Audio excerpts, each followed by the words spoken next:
Hello and welcome to the Dash Podcast. I'm your host, Trey Gamage, and this episode is sponsored by the Gamage Consulting Group. We help amplify student voice and engagement. If you're interested in having help for your school, please visit treygamage.com/shop to set up a time to talk. Now, joining me today, I have Miss Jen Owen, who's recently founded a new company called Co-Created with an intention and a purpose to help teachers grow. She's a former principal down in Georgia and has even started her own school, or is a part of a team that started a school, and is joining us today. How are you, Jen? I'm doing great. Thanks so much for having me, Trey. Yes, ma'am. So I feel like there's so much that you've done and a lot to get into, but I'm really curious to hear about the school that you started. Is it the Cloverleaf School in Atlanta for students with special needs? That's correct. That was the name of the school. So I was lucky to be part of a team of parents and educators who came together and just really saw an opportunity to serve students with special needs in a new way. So we served kids who had autism, ADHD, other learning differences. And basically some of the main goals of the school were empowering students, so making sure that they had more voice and more choice. Because what you oftentimes see with students who have special needs is they don't get a lot of opportunity to direct their own learning, yet they're fully capable of doing it. So it was really amazing to see them have that opportunity and see how much they grew within that. And then another big goal of the school was supporting behavior and treating behavioral learning with the same regard that we treat academic learning. So knowing that when a student is having a behavior challenge, that they're not doing that because they're bad. They're not doing that to get on our nerves. They're doing that because there must be a skill that they're lacking. There must be a gap. So let's address it and let's help that student grow. Yeah, that's really cool. So what was that process like for starting a brand new school? Well, Trey, I'll be honest with you, it was hard. It was one of the hardest yet most rewarding things I've ever done with my career. It was long hours. It was, anyone who's been an entrepreneur, who's been in startup culture knows that, you pour yourself into it. You pour blood, sweat, tears, everything you've got into making this thing a reality. And just seeing what it did for the lives of these kids, for the lives of these families, and even for the educators who worked there, who finally had an opportunity to use their voice and to shape something, all of that really was the fuel that kept us going through the process. Yeah, that makes sense. What grades did you guys serve? We started out as elementary, so we had, our first class had 3 students in it, wow, and just grew from there. So we had really humble beginnings in this space that was kind of an indoor playground sensory space for kids who have special needs. We knew the owner. He was a great guy, really had a heart for the community. He rented us 2 of their birthday party rooms, actually, and those were our 2 first classrooms. Wow. It was, you got to start somewhere, right?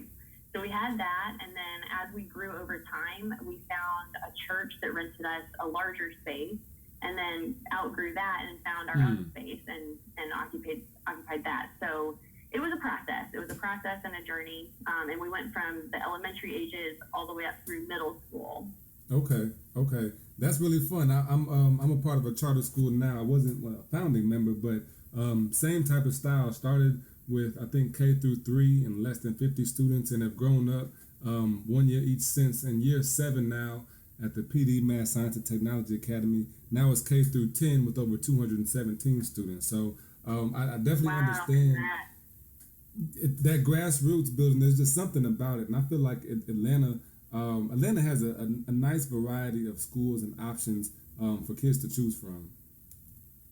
We do. We have a big variety. We have a large variety of charter schools and private schools, especially thinking to the special needs space. Atlanta has an unusual number of private schools that serve particularly students who have special needs. It's unusual. Yeah.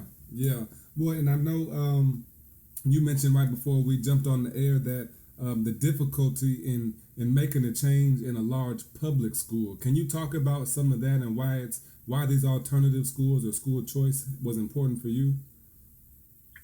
Sure. So something I like to say, and something I said even when I was leading a small private school, is I wish that private schools didn't have to exist. I believe that every child has the right to a free public education. And unfortunately, there are groups of students who just aren't being served by our public education system the way it is now. Yeah. That goes for students who have disabilities, that goes for students who come from poverty, that goes for different racial ethnic groups. It's just we're not seeing equity in school the way we need to be. So when I was in that small private school, I just started thinking, like, we're doing some really cool stuff, that we've had this opportunity to innovate, this opportunity to have teachers have a voice and design a school around that, about what we really believe education should look like. And I thought, I want more kids to have access to this experience.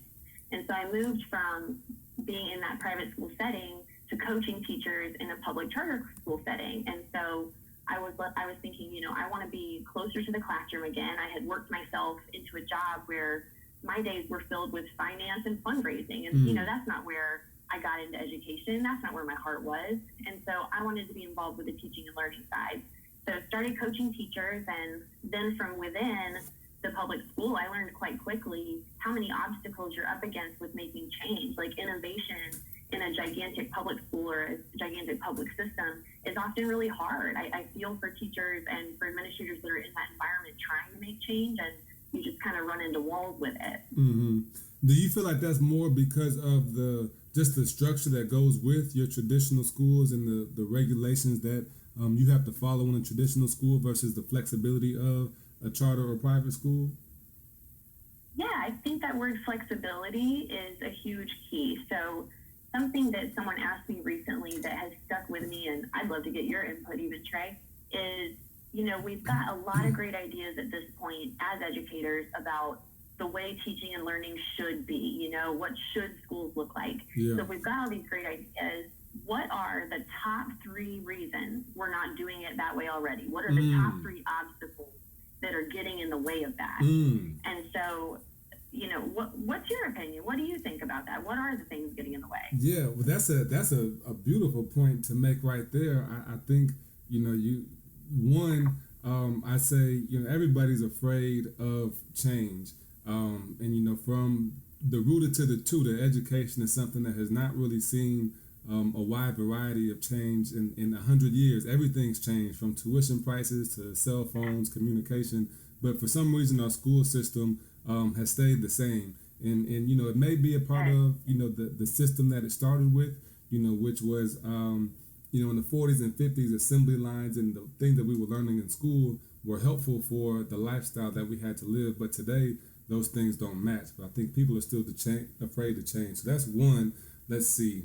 Number 2, I'd say probably diversity in schools. Now, I know that, quote unquote, minorities or black people make up maybe 15% of the country, but black male educators make up 2%. So there's a huge lack of representation in cultural awareness or understanding in schools that makes it difficult to meet the needs of students who are coming from an underprivileged, underserved background, or kids that maybe just don't care about school right now anymore. So that I will not highlight, though, at the same time, that I have seen a tremendous push towards diversity, equity, and inclusion. So I think that's changing, but not yet. And number 3, I think the professionalism of the industry. And I've had some conversations about this with Ron Clark, and the same with another man, Steve Jones, who started a KIPP school down there in Atlanta, and some other folks.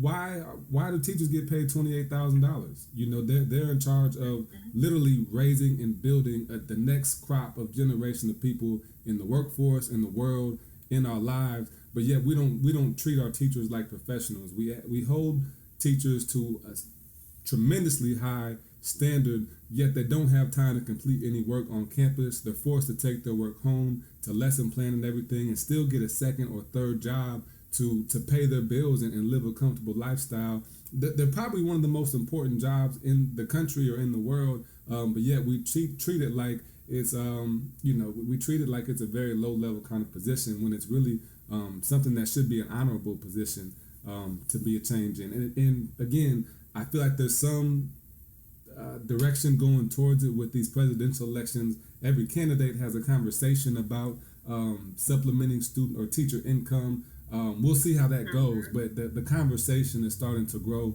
larger and larger. So those would be my top three, I'd say. Absolutely. I fully agree with you, especially about the professionalism of the field. That's something that is so important to me, is raising that level of professionalism, because like you said, the future is literally in the hands of the teachers and the students. I mean, they are shaping the world. They're shaping the future. They're shaping the workforce. Like, how can we undervalue them from a money standpoint so low, and yet know that they have that power and know that they have that influence? It's just such a mismatch, you know? Yeah. I was just listening to Zig Ziglar, and he has a course on YouTube about how to stay motivated. He asked, how would you treat, if you had $1 million horse, would you treat him this way? If you had a child, would you treat him this way? If you had $1 billion body, how would you treat it? So I feel like you have billions of dollars of ideas and innovation that's sitting there waiting to be cultivated, but yet we treat it like it's pennies on the dollar rather than billions of dollars that are in our classrooms each day. Totally. Absolutely.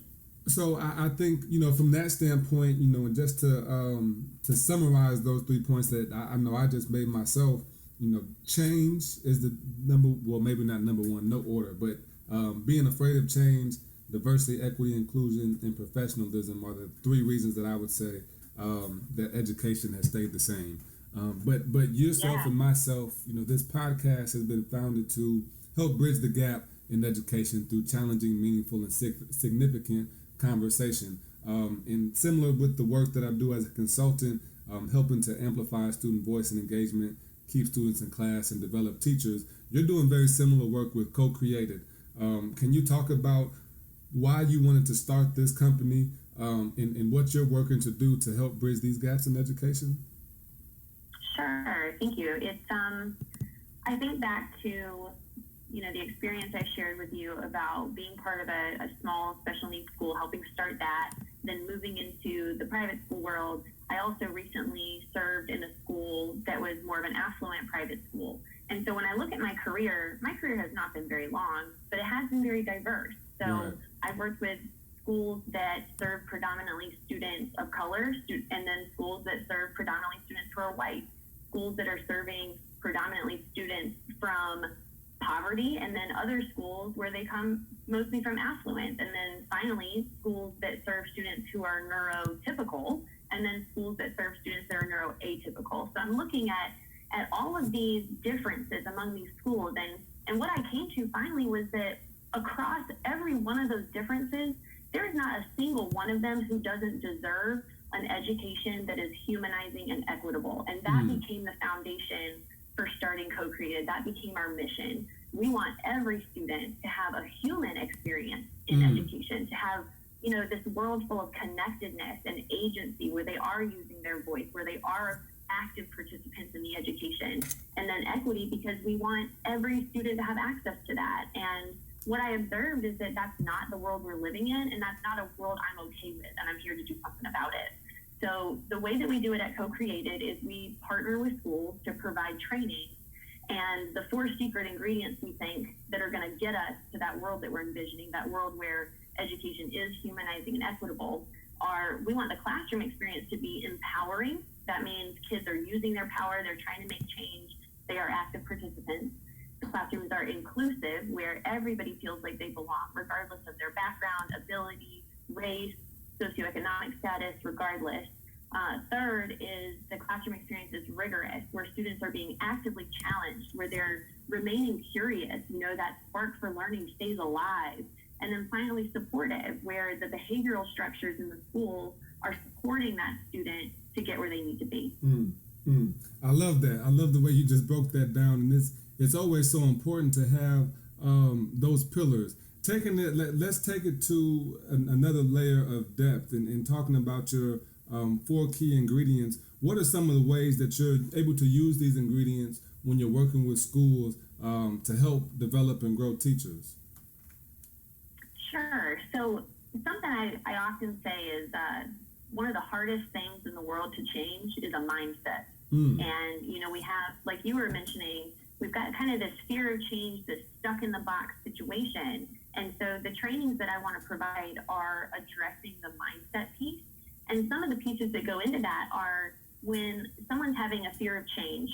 Think about it from a teacher's perspective working with students. One of the fears teachers have is lack of power, lack of control. So giving up some of the power you hold as the authority in the classroom to share it with the students so that the students do have more choice, more voice, and to have power dynamics that are a little bit more equal and not so much teacher up here, student down here. So just helping teachers dig into their own fears and their own mindsets and think, how am I sometimes getting in my own way? Because I know for me as a teacher, when I was in the classroom, that was really a process that I had to go through is, I was working with students who had behavior disabilities that resulted in them being very oppositional, very defiant, and they would say no right to my face. And I learned quickly that was a hot button for me.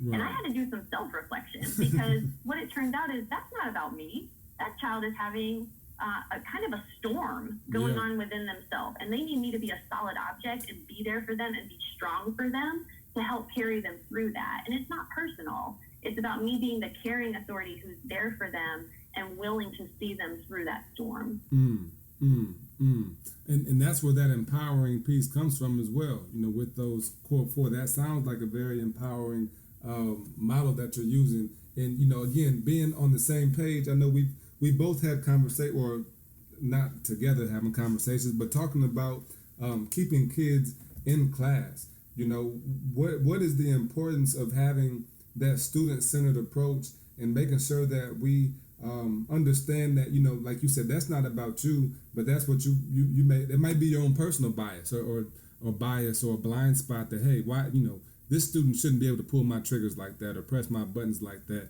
What do I have to reflect on to be able to move past that and put that student first and make sure that they're empowered? Can you talk about about your student-centered approach and why that's so important?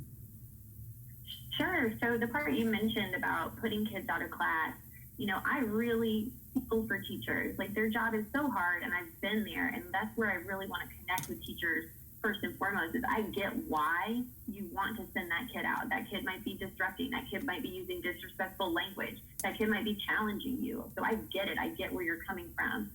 When we think about it from the student perspective, when we flip that and we think, that student is acting in a way that's not productive for our classroom community, there needs to be a consequence for that. But what's the point of a consequence? The point of a consequence is to change that student's behavior, to help that student make a change and learn an alternative. So maybe it's because they don't know yet how to manage their emotions. Maybe when they get angry, they go to that blowing up place instead of a place where it's like, oh, wait, I can take some breaths, I can calm down, I can make a different choice. So it's first thinking about what's the point of the consequence, and is me sending this kid out of the class going to achieve that goal? Right. And oftentimes it's not. Sending a kid out of the class sends the message that, from my student perspective, if I disrespect, that gets me a ticket out of this room. Or I have a surefire way to get out of my responsibilities. Or, my teacher doesn't care about me. My teacher doesn't like me. My teacher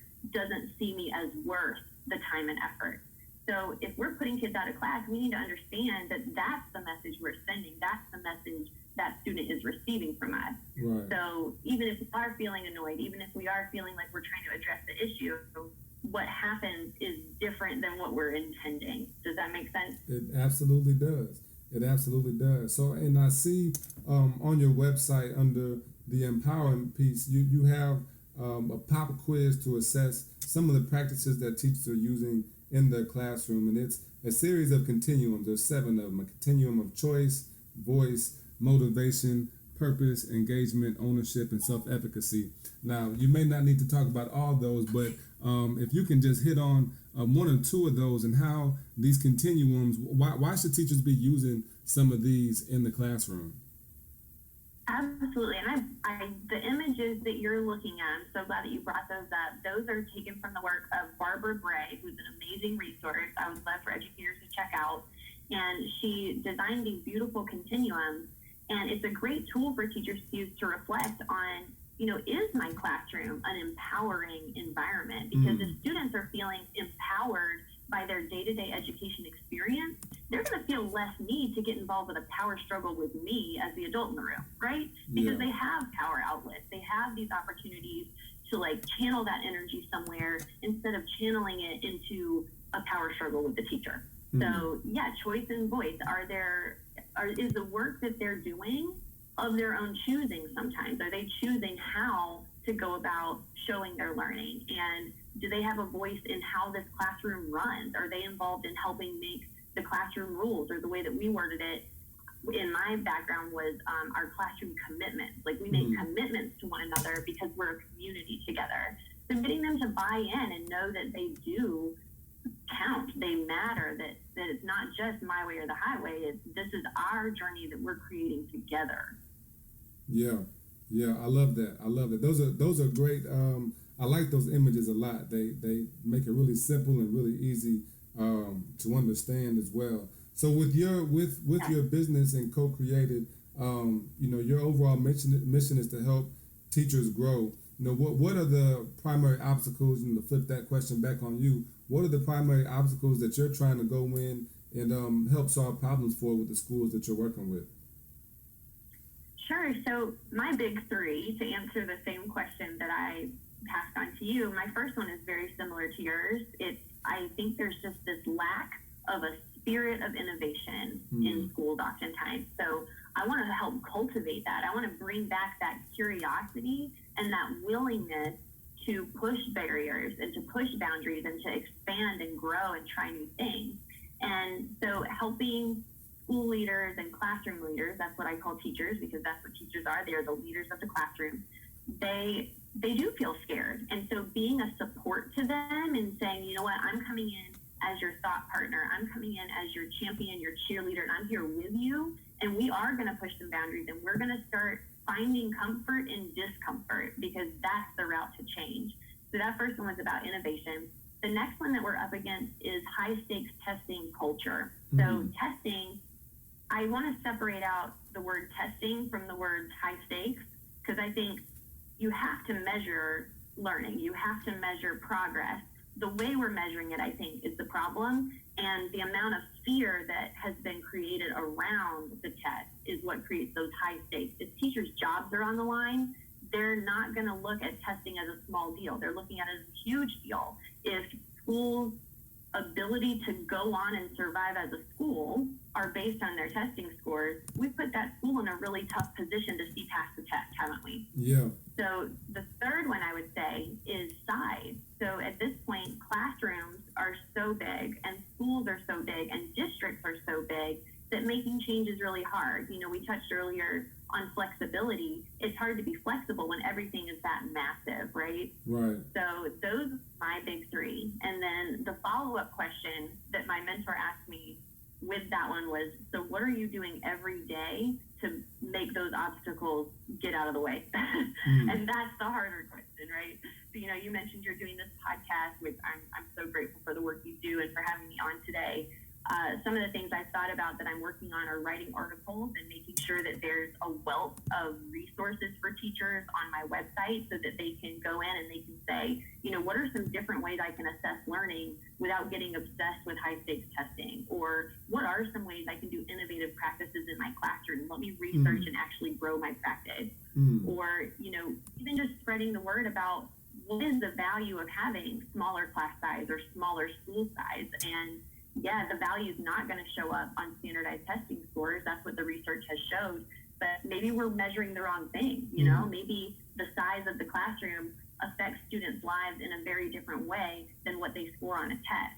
And maybe the size of a school achieves very different successes and valuable outcomes that are different than what's shown on a test. So just trying to get people to think in a different way. Right.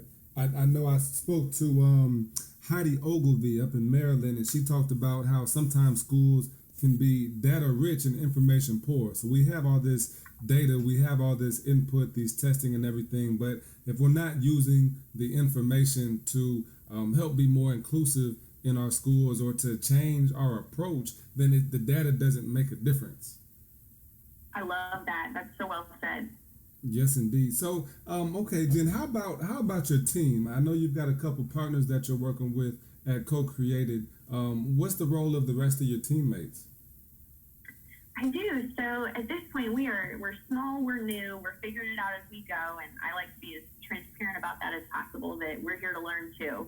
So my two partners that I'm working with, one I met all the way back in undergrad and college, and the work she's doing in the community is around school gardens and environmental education. And through that work, she's also gotten involved with figuring out how to solve food deserts in urban environments by creating these community gardens and then educating the students and the schools and the school leaders about how all of that is interconnected. So she's just doing beautiful work in that space. She trains teachers, travels around really with that focus about using food and growing food even as this bridge and this connection between people and their environment and between the people within that environment. And then my other colleague that I work with, I met when I was serving in the public school, and he was a wonderful mentor to me and just has this huge heart for developing school culture and making school a place that people want to be, where students have fun and where adults feel a sense of connectedness and where they enjoy working together. So he really brings a lot of great perspective about how to bring joy into the workplace and how to make schools just, have a little life in them. Yeah, absolutely. Well, it sounds like you've got a very well-rounded team then. I am very grateful to have the two of them working with me. Good. Thinking about this process of starting a new business and even your work as a principal and starting a school, what did you learn about education that you didn't know before you were a principal and a business owner or an edupreneur? Yes, I've been thinking about that question. It's, to be really real with you, something I learned when I was a principal is that job is lonely. It's a lonely job.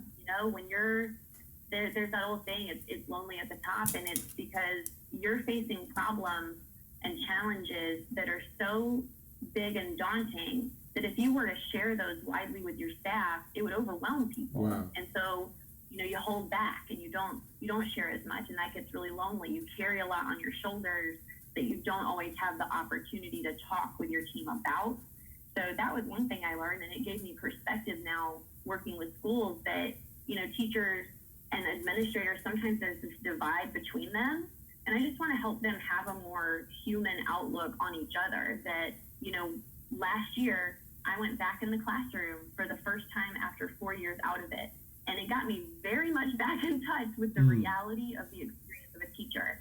And so I want administrators, never forget where you came from. Never forget what it was like in that classroom. Like, have some compassion and some empathy for the teachers that you're leading and their everyday experience. And then on the flip side, teachers, know that there is so much going on that you're not aware of, so many battles your principal's fighting for you, and just be grateful for that. So just know that both of you are doing the absolute best you can, and that there's going to be moments you disagree, but in the end, we're people. And so it really gave me some perspective to have those different experiences over time. Yeah. I also think about from the principal's perspective, I gained kind of a bird's eye view more about what was going on with education, especially what was going on with our school, and then in the broader sense, connecting with other school leaders. And it just showed me like the interconnectedness of everything. Like, if I make this one decision, make this one change, what's the domino effect that's going to happen as a result? And it just helped me be more of a systems thinker. And so I think that was a valuable skill that I gained. And I think it's one that we could be teaching students earlier on, is systems thinking. Is like, when it comes to our environment, if we make one change, what are the things we're not expecting that might also change and impact? And just having that kind of mindset was it was a big lesson learned and a big thing that I feel like I gained from that experience that I want to share more with students and with teachers. Okay, I love that. You're so reflective. I appreciate that ability to be self-aware and understand some of those strengths and opportunities for growth. So, Jen, what are how are you going to define success for your business or for your work? This is going to sound just crazy, I don't know, overly optimistic, maybe idealistic, I define success as changing the world. You know, we talked earlier about teachers have this unique opportunity to literally shape the future. And I don't think that we're talking enough about how powerful that is. And so my hope is that by partnering with school leaders and classroom leaders to give them these tools and to let them know you're not alone, I'm in your corner, we're going to do this together and we're going to make change because the future depends on it. So I want the future generation to do better than ours did. That would be success to me. I want kids to be having a school experience that they are excited about and that allows them to be curious and where they're really growing and flourishing as whole people and not just being treated as numbers. Right. So those 4 ingredients that I mentioned about school being an empowering, inclusive, rigorous, supportive place, like those 4 key ingredients, that would be success to me. I walk in a school and I see examples of kids using voice. I see kids from all these range of differences coexisting and being a community together. I see rigorous project work going on with kids investigating things and using these advanced thinking skills. I see a school-wide positive behavior plan in place that really supports them in their behavioral learning. Like, that would just be amazing to me. That's the goal. Okay, I love it. Optimism is what we need. Optimism is absolutely what we need in education. So if you put it together, there's no reason why it can't be done, right? Working with those teachers, and we mentioned it too, you know, it's one thing to be a professional speaker or something like that and going to work with students or with teachers, talking to students, but it's another thing to work on developing teachers because they're spending a third of their day with the kids that are the next generation. That's so great, Jen. How can people find you or learn more about your business and the work that you're doing? Thank you. So again, my company is Co-Created, and you can find us at co-created.org, and that's co-created.org. And on the website, there are articles and blogs written that are specifically geared towards teachers and school leaders, where you can get some innovative strategies. There are free principles on there. Just, I want to be a resource and be as helpful as I can be. So please check that out. And I wanted to leave a couple of kind of closing tips for teachers where, you know, we talked about putting kids out of class. I've got a few just practical things you could do tomorrow to make a difference with that. So one, what if your classroom had a break area, a space where a kid could go to chill out, cool down, get a hold of themselves, and then come back to the learning environment very quickly and within the same room?